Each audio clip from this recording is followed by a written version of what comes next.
Kita mulai dari yang pertama. Jadi hal-hal yang mewajibkan mandi itu ada 6.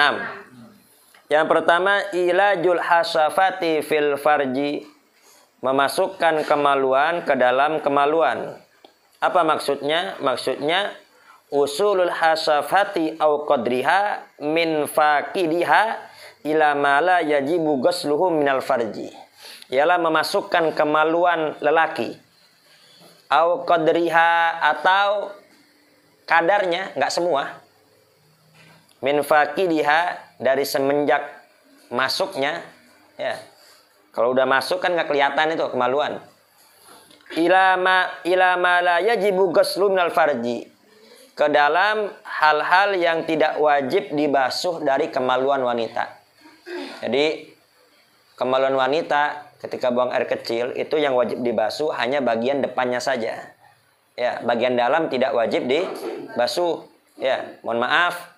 Itu apabila wanita jongkok, otomatis kan itu kemaluan terbuka. Jadi ada yang di dalam yang tidak terlihat menjadi terlihat. Jadi perhatikan di sini. Ya, perempuan ketika jongkok kan itu ada bagian yang terbuka. Nah, yang wajib dibasuh yang bagian terbukanya saja.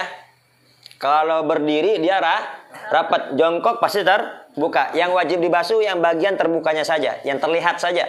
Adapun bagian dalam itu tidak wajib dibasuh. Nah, apabila kemaluan lelaki sudah masuk ke dalam itu yang tidak terlihat, maka wajib mandi. Wal makna annal awwala min mujibatil ghusli ilaju hasafatil wadih au qadriha min faqidiha minal farji, ialah memasukkan kemaluan atau kadarnya ke dalam kemaluan. Dan patokan di sini adalah ra'suz zakar. Ra'suz zakar itu helm. Lelaki kan ada helmnya. Ini mohon maaf ya. Lelaki itu ada helmnya. Makanya yang namanya khitan itu bukan dipotong semua, tapi hanya memotong qat'ul jildah allati tughatti hasafah. Ya, allati tughatti hasafah. Hanya memotong kulit yang menutupi helm kemaluan. Ya, yang dipotong hanya kulit yang menutupi helm kemaluan. Seandainya ada bayi yang terlahir, itu helmnya terbuka, berarti nggak ada kulitnya, helm terbuka. Wajib khitan apa tidak? Nggak wajib khitan. Sudah cukup orang udah terbuka. Atau dia lahir belum terkhitan, tapi ketika umur 4 tahun atau 5 tahun tiba-tiba sudah dalam keadaan dikhitan. Ini kalau kata masyarakat dikhitan jin katanya. Ya, itu bagaimana? Yang penting itu kepala helmnya terbuka, maka udah cukup, nggak perlu dikhitan. Ya, jadi khitan itu hukumnya apa? Wajib apa sunnah? Wajib. Apa dalilnya wajib?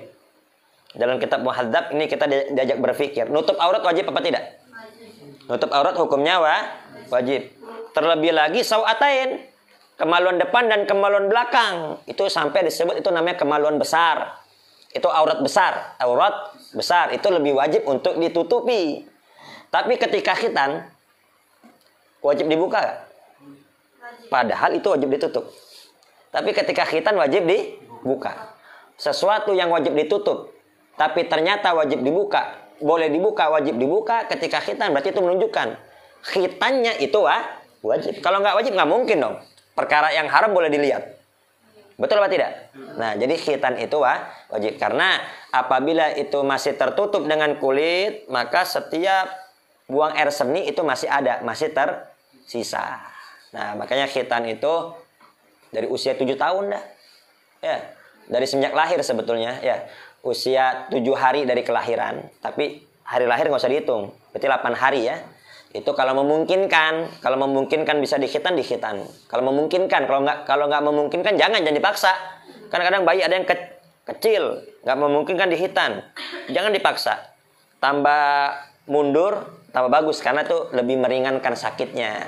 Ya, sampai kapan? Sampai 7 tahun. Kenapa? Karena ketika usia 7 tahun, muru awladakum bis sholati wa hum abna'u sab'in wadribuhum ala tarkiha wa hum abna'u asyrin. Perintahkan anak-anak kalian untuk sholat ketika usia 7 tahun. Nah, jadi kan 7 tahun udah kita perintah untuk sholat. Nah, khitan tuh 7 tahun. Kalau lebih dari 7 tahun, ya udah wajib nih orang tua nyuruh anaknya khitan. Karena kalau dia nggak khitan, sholatnya tidak sah. Ya, jangan sampai nunggu balik. Kalau nunggu balik berarti apa? Selama itu berarti apa? Sholatnya dia tidak sah, kan udah wajib. Ya, dan khitan ini mengikuti ajarannya Nabi Allah Ibrahim alaihissalam. Nabi Allah Ibrahim diriwayatkan dalam Sahih Bukhari, beliau dikhitan ketika usia 80 tahun. Nabi Allah Ibrahim dikhitan ketika usia 80 tahun.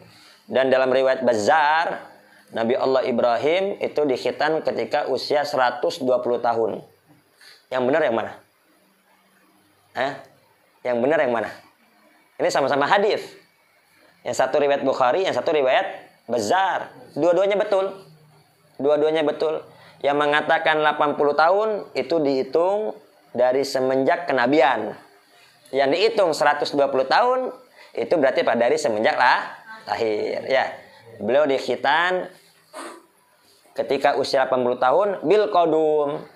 Bil qadum ini ada ulama yang menjelaskan di desa Kodum. Nama desanya Kodum. Tapi ada juga yang mengartikan Kodum ini dengan kampak. Kodum ini dengan kampak. Jadi ketika Nabi Allah Ibrahim akan khitan, ya dapat perintah khitan dari Allah Subhanahu wa taala, beliau tidak menemukan apa-apa kecuali hanya Kodum. Yang ada hanya kampak. Kemudian apa? Nabi Allah Ibrahim langsung ngambil tuh kampak.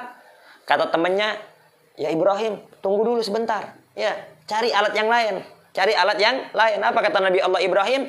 Inna ta'khira amrillahi azza wa jalla la azim. Aku nggak berani nunda perintah Allah. Allah udah perintahkan aku untuk khitan, maka aku segera khitan. Nggak berani aku nunda-nunda. Ya Allah, langsung khitan. Setelah khitan, karena khitannya pakai golok, kesakitan. Pakai kampak ya, kesakitan. Ngeluh kepada Allah, ya Allah sakit sekali. Apa kata Allah? Kan aku baru perintahkan, aku belum jelaskan kau khitan pakai apa. Kamu sudah main potong saja. Apa kata Nabi Allah Ibrahim? Aku nggak berani ya Allah nunda-nunda perintah engkau. Makanya Nabi Allah Ibrahim dijadikan Habibul Khalilullah, kekasih Allah Subhanahu wa taala. Jadi intinya ya itu yang mewajibkan mandi, intinya hasyafah ra'sud dzakar itu hilang, sudah masuk, maka sudah wajib mandi. Jadi nggak harus masuk semua. Ya, cukup itu saja yang masuk. Tiba-tiba ada tamu dan lain sebagainya nggak jadi, tetap dia wajib mandi. Jelas apa tidak?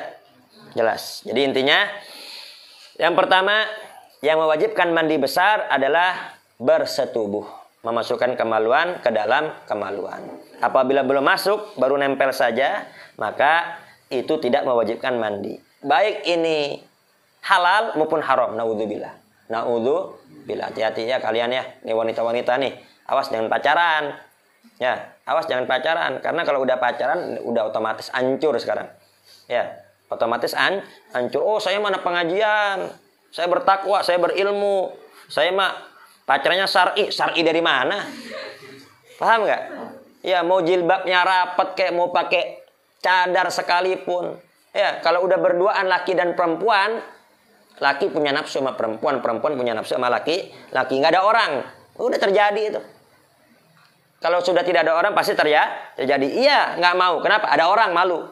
Kalau sudah tidak ada siapa-siapa, ya sudah. Makanya hati-hati, jangan pacaran.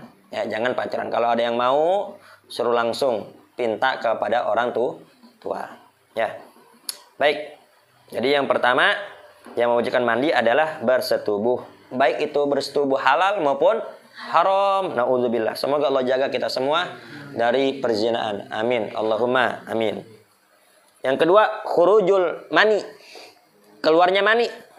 Ya, keluarnya mani. Nah, kalau Imamun Nawawi, berkata Imam Nawawi, al-mani, yang namanya mani, in kana min rajulin sahih, kalau dari lelaki yang sehat.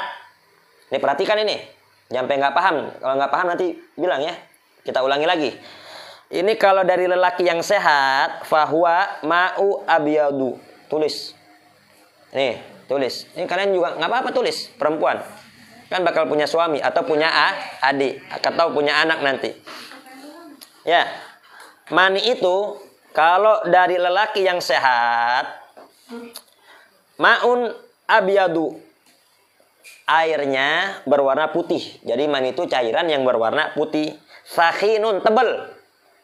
Jadi nggak encer dia. Kalau dari lelaki yang sehat, warnanya putih, tebel, yatadaffaku fi hali khurujihi duf'atan ba'da duf'ah. Yatadaffaku fi hali khuruji, tersendat-sendat keluarnya. Tersendat-sendat keluarnya. Ya. Tersendat-sendat keluarnya. Setetes, setetes. Jadi nggak langsung keluar. Kalau air seni gimana? Ngocor aja begitu. Ya. Tapi kalau air mani itu keluarnya tersendat-sendat. Ini perhatikan ciri-cirinya. Nah kalau nggak tahu ciri-ciri, mani disangka bukan mani. Ya, yang bukan mani disangka mani. Ini kacau yang begini ya. Wa yakhruju bisahwatin, keluarnya ketika syahwat. Ketika puncaknya syahwat itu keluar. Wa yutaladzadu bi khurujihi, dan keluarnya enak. Ya. Wa yaqibu khurujahu futurun, dan setelah keluar ini menyebabkan lemes. Ya, orang habis keluar air mani itu umumnya lemes. Ya. Beda kalau orang keluar air seni. Orang keluar air seni, habis keluar air seni gimana? Lemes apa seger? Seger. Ya, seger. Makanya nggak diwajibkan mandi. Tapi kalau orang habis keluar air mani lemes, maka dianjurkan untuk mandi. Ya. Wajib. Bukan dianjurkan, diwajibkan untuk mandi. Sekarang tahunya sperma kali Ya, ya. sperma. Iya. Jadi mani itu sperma. Ya. Baik. Sudah jelas? Wa raihatu ratban ka raihati tol'in qaribatun min raihati ajinil burri. Baunya kalau lagi basah, itu bau sperma itu seperti baunya adonan tepung. Seperti bau adonan tepung kalau basah. Ya. Wa yabisan, dan kalau kering, karaihati bayadi biyudid dajaj, seperti baunya putihnya telur ayam. Kalau kering baunya seperti apa? Putih telur ayam. Ya. Ya, kalau kering seperti putih telur ayam. Atau ya, baik. Wa qad tufqadu ba'du hadhihi sifati ma annahu maniyun mujibatun lil ghusli, dan terkadang sebagian sifat-sifat ini enggak ada. Ya, terkadang sebagian sifat-sifat ini tidak ada. Tadi udah ngejelasin tuh. Apa ciri-ciri mani? Apa tadi? Berwarna putih, tebel, kemudian tersendat-sendat keluarnya ketika puncaknya syahwat, dan enak saat keluar, dan setelah keluar itu menimbulkan lemes. Dan terkadang sebagian sifat-sifat ini tidak ada. Akan tapi itu mani yang mewajibkan mandi. Intinya li'annal madaro ala wujudi wahidatin min khawasi ats-tsalath al-madhkura. Intinya ada ya salah satunya, maka itu disebut mani. Intinya ada salah satu yang disebut mani. Ya. Pertama apa tadi? Al-khuruju bisahwatin ma'al futuri akibahu. Keluarnya ketika puncaknya syahwat. Ketika puncak syahwat keluar. Setelah itu lemes. Ya udah itu mani. Berarti itu mani. Enggak harus ada semua ciri-cirinya. Ada salah satu aja, maka itu sudah disebut mani. Wa raihatul lati tusbi raihatat tol'i. Baunya seperti bau adonan tepung, ya, atau seperti bau beklin. Ya. Kemudian wal khuruju bitadaffuq, keluarnya tersendat. Famata wujidat wahidatun minha fahuwa maniyun. Ada satu aja, maka itu sudah dianggap mani. Ya. Ini enggak tebel, encer, tapi tersendat-sendat. Nah, itu mani udah. Berarti mani ya. Wa in fuqidat kulluha falaysa bimani. Kalau nggak ada ciri-ciri semuanya nggak ada. Keluarnya nggak enak, kemudian tidak tersendat-sendat, kemudian tidak putih dan tebal, dan juga keluarnya tidak enak. Semua ciri-ciri nggak ada. Berarti bukan mani. Ya. Amma maniyul mar'ati fama'un asfaru raqiqun.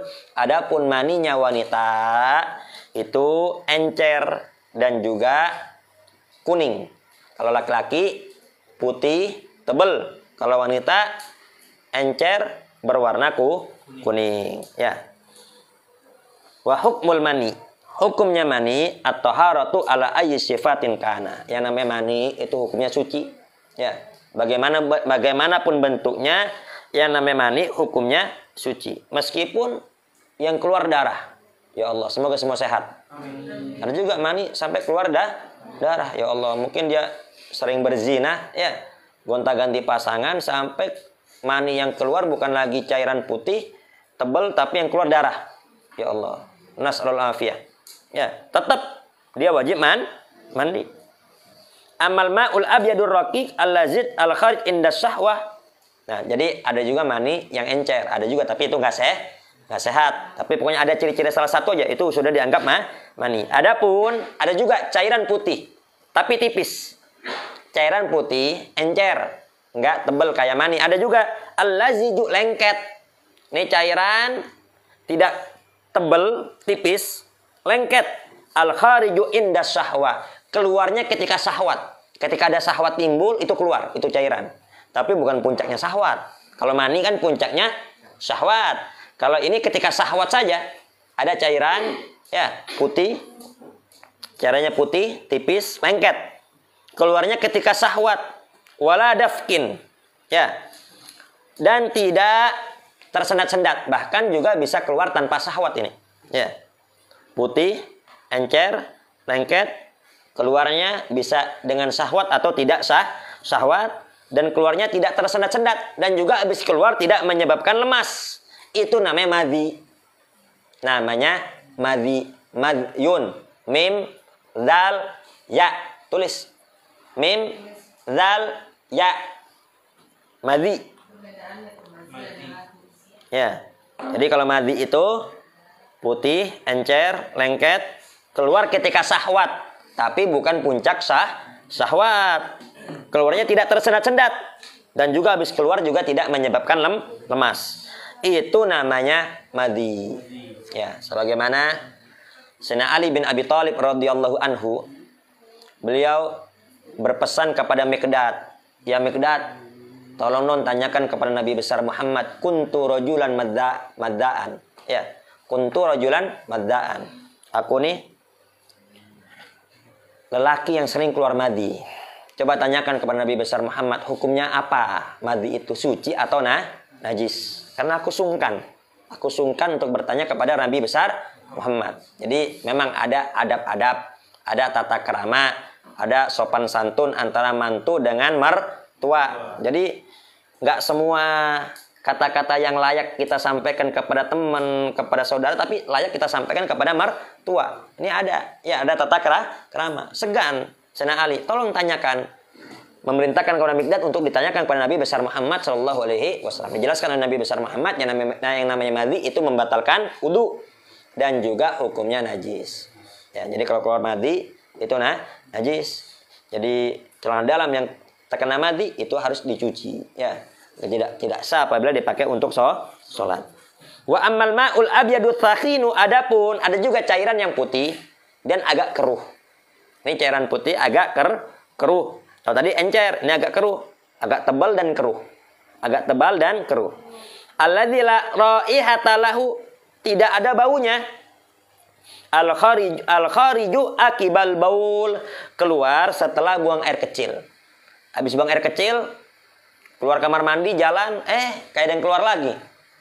Ada yang pernah gak ngerasain begitu? Ya. Au inda hamli syai'in tsaqil, atau ketika membawa beban yang berat. Ketika membawa beban yang berat, rindu, bukan. Ya, ini beban beneran ini. Membawa beban beneran, bawa barang berat, gak kuat, sampai keluar cairan, bahkan sampai terkentut-kentut. Ah, itu. Hah? Ya, kecapean juga bisa. Ya. Nah, fawadiyun ini namanya wadi. Wadi. Wau, dal, ya. Ini mohon maaf kalau di sini ada yang namanya wadi ya. Berarti hati-hati tuh namanya anak. Ya. Wau, dal, ya. Pernah lagi nyampein begini tiba-tiba ada yang namanya wadi, tersinggung dia. Ya Allah. Ngambek besok nggak ngaji lagi. Wadi. Wau, dal, ya. Awas jangan ada yang baper ya. Disangkin anak bercanda. Nggak bercanda beneran ya. Nah, baik madi maupun wadi hukumnya najis. Nakidun lil udu, membatalkan udu. Gairu mujibin lil gusli, tapi tidak wajib mandi. Jelas apa tidak? Ya, madi, wadi, najis. Wajib membatalkan udu, tapi tidak wajib mandi. Adapun mani hukumnya suci. Ya, tapi mewajibkan mandi. Jadi cairan yang keluar itu ada 3. Ya, pertama mani. Mani hukumnya suci. Yang kedua madhi. Madhi keluar ketika syahwat, tapi bukan puncak syahwat. Ya, ini juga hukumnya najis, membatalkan wudu. Dan ada juga wadi. Wadi ini cairan yang ketika mengangkat beban berat atau ketika habis buang air kecil tiba-tiba keluar. Ini juga hukumnya najis, membatalkan wudu tapi tidak mewajibkan mandi. Kira-kira jelas seperti tidak Mas ini? Maka dari itu ketika buang air kecil maka jangan langsung keluar. Istinja langsung keluar jangan. Akan tapi apa? Hendaknya istibro dulu. Ya, ini kalau laki-laki, ini jempol di bawah. Jempol di bawah, telunjuk di bawah. Jempol di atas, telunjuk di bawah. Pakai tangan kiri. Pakai tangan kiri coba semua. Begini. Ah, ya, jempol di atas, telunjuk di bawah. Semua. Nah, diurut ke depan, pelan-pelan. Hem, 3 kali. Ya, dehem. Tapi nggak usah kenceng-kenceng banget. Ya. Tuh. Dehemnya sampai keluar, suaranya sampai keluar. Oh, si fulan itu. Ya. Nah, kalau perempuan itu yang diurut bagian atasnya. Diurut ke bawah. Jadi biar tuntas. Dan buang air kecil jangan berdiri. Tapi duduk, jongkok. Ya, buang air kecil jongkok sebagaimana yang kemarin saya sampaikan. Bagaimana kemarin tuh? Ini kakinya. Kaki kiri jingke. Ya, kaki kiri jingke. Ya, jadi agak miring ke kiri. Kenapa? Karena kantong kemih ini di kiri. Ya, ketika kita jongkok dia apa? Ketekan. Ya, ketekan. Ketika jongkok dia ketekan. Kemudian apa? Kita urut lagi. Jadi biar tuntas. Itu kebanyakan yang terkena penyakit di masa tua dikarenakan waktu kencing itu berdiri, tidak jongkok. Ya. Jadi laki-laki awas jangan kencing berdiri. Ini terkadang di masjid-masjid yang tersedia apa? Tempat kencing berdiri. Iya. Jadi jangan sampai berdiri. Apalagi perempuan berdiri, wah kacau ente. Jongkok. Ya. Jangan berdiri. Jelas? Jadi apa? Jadi jongkok, setelah jongkok istibro. Jadi apa? Biar tuntas. Dan yang kedua yang mewajibkan mandi adalah keluarnya air mani. Ya, perhatikan nih laki-laki dan perempuan semua. Ya. Jadi ketika kita junub, baik itu setelah bersetubuh ataupun keluar mani, mimpi basah keluar mani, maka segera mandi. Segera mandi. Kenapa? Karena ketika seseorang junub, maka malaikat menjauh. Yang dekat adalah setan. Setan itu mendekat. Ya, semua malaikat menjauh. Maka dari itu langsung segera mandi. Jadi bagi orang-orang yang ingin dekat dengan Allah Subhanahu wa taala, jangan sampai bermalam dalam keadaan junub. Terus gimana? Sekarang kan musim hujan. Dingin, nggak kuat, gemeter. Gimana? Minimal wudu. Minimal ke kamar mandi, bersihkan kemaluan, kemudian wudu. Itu wudu disebut thaharatus shogir. Ya. Disebut thaharatus shogir. Jadi apa? Ya, lagi juga untuk benteng kita. Ketika kita junub kan malaikat tidak ada. Itu tidak ada benteng kita. Tidak ada benteng. Ini kejahatan, teluh dan lain sebagainya bisa saja masuk. Paham gak? Kita tidak ada benteng. Maka apa? Jangan sampai tidur tanpa ada benteng ke kamar mandi wudu. Maka itu makruh hukumnya. setelah junub langsung tidur, junub makan, junub minum tanpa membersihkan kemaluan dan wudu terlebih dahulu. Jelas apa tidak? Paham? Paham. Dan perhatikan juga ketika ke kamar mandi baca doa. Ya, jangan sampai masuk ke kamar mandi tanpa doa. Ya. Doanya kapan? Bukan di dalam, tapi di luar. Baca apa? Bismillahirrahmanirrahim. Bismika. Apa? Apa bacanya? Allahumma inni a'udzubika minal khubuthi wal khaba'ith. Bukan dalam. Kalau dalam hati bacanya. Ya, kalau dalam baca dalam hati. Kita baca di luar. Kenapa? Karena dalam kamar mandi itu ya, itu tempat yang kotor. Dan ruhnya setan dan jin itu cocok dengan tempat yang kotor. Pintu tutup.